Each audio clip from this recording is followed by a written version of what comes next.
Hey guys, it's Bogey here, and I've got some more Titanfall gameplay for you. And what I really wanted to focus on in this commentary is mostly what Titanfall plans to do for DLC and season passes and different things like that.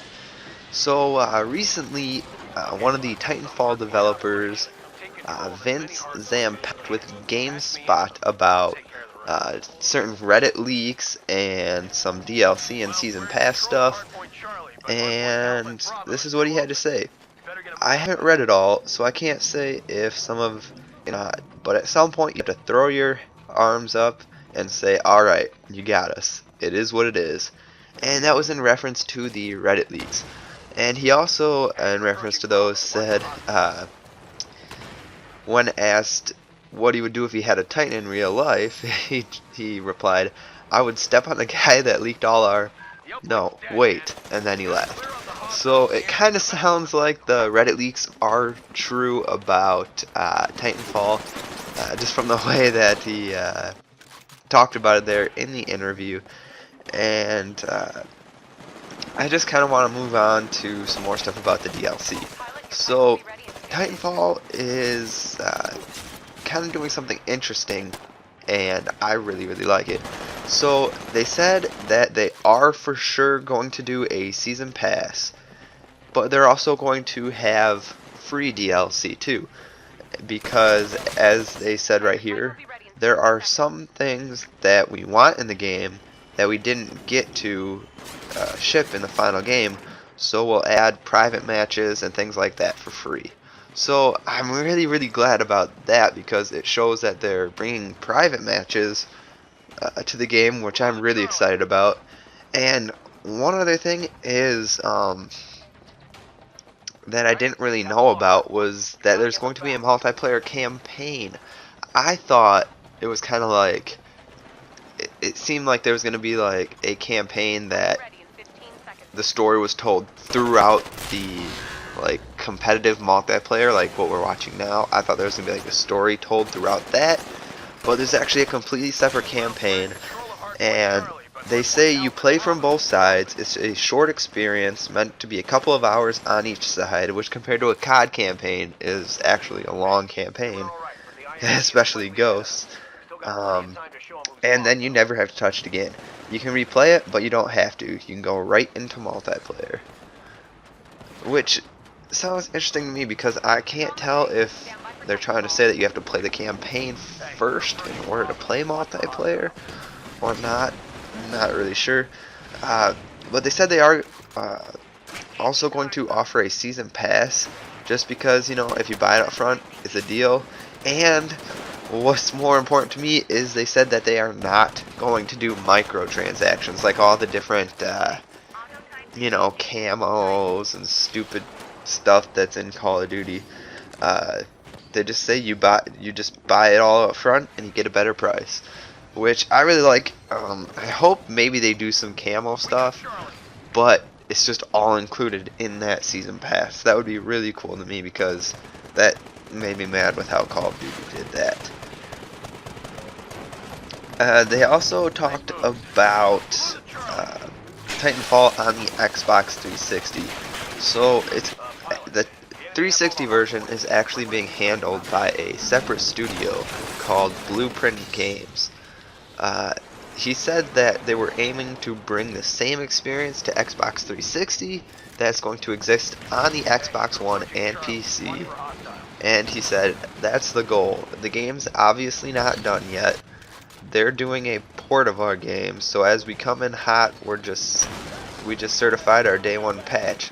So they have to take that and integrate it into their game, so they're naturally lagging behind us. The goal is to get it as close as possible.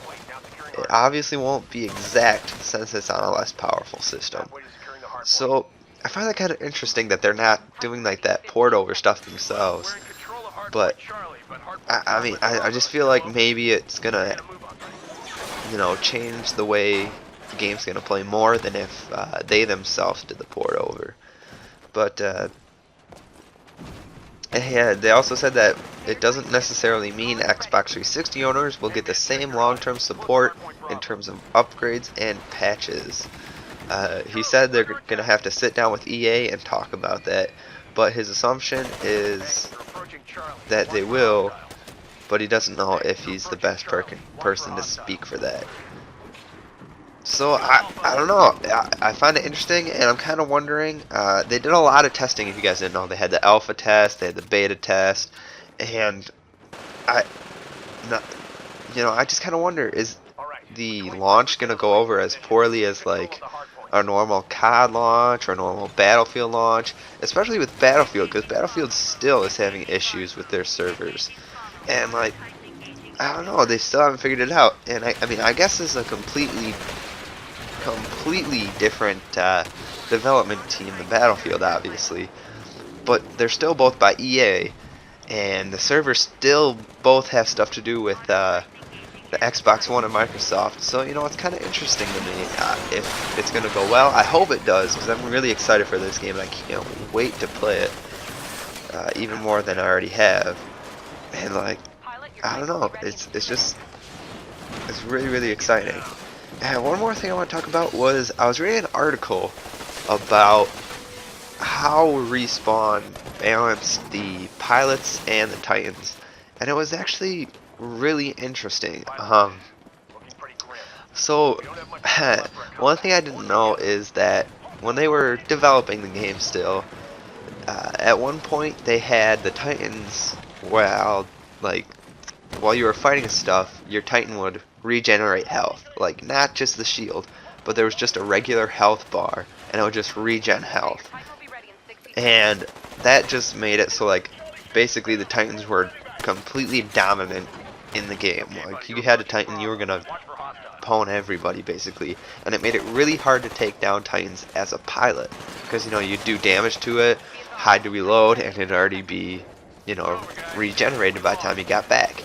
And then they moved to a system where they just didn't regenerate health. There was just normal health, and it didn't regenerate. And that made the Titans like horrible for Titan versus Titan battles. And so that's when they came up with the idea of doing a shield that regenerates and a health bar that doesn't. And I think they got it just right. Like, I mean, this game, the balance is so well, and I think Call of Duty could take a lot of lessons from this game. Like, I mean, in Call of Duty, there's always overpowered guns. There's always someone that's, more powerful by camping. This game gets you to move around because really you have to. If you try to camp in Titanfall, it's not gonna go well for you. And I'm really excited for this game. I can't wait for it to come out. And like, it's gonna be awesome, and I hope they have a smooth launch, because that's one thing that most games struggle with, and I hope somebody finally gets it right and others can learn from it. So if you guys liked the video, please click that subscribe button in the top right corner and check out some of my recent videos, Steam boxes, components, prices, and release dates, and also more free-to-play games for the Xbox One. And if you're on that social media stuff, feel free to follow me on Twitter. I'll have a link in the description to that. And if you guys could please like, favorite, and share the videos, that would help me out a lot. And have a nice day.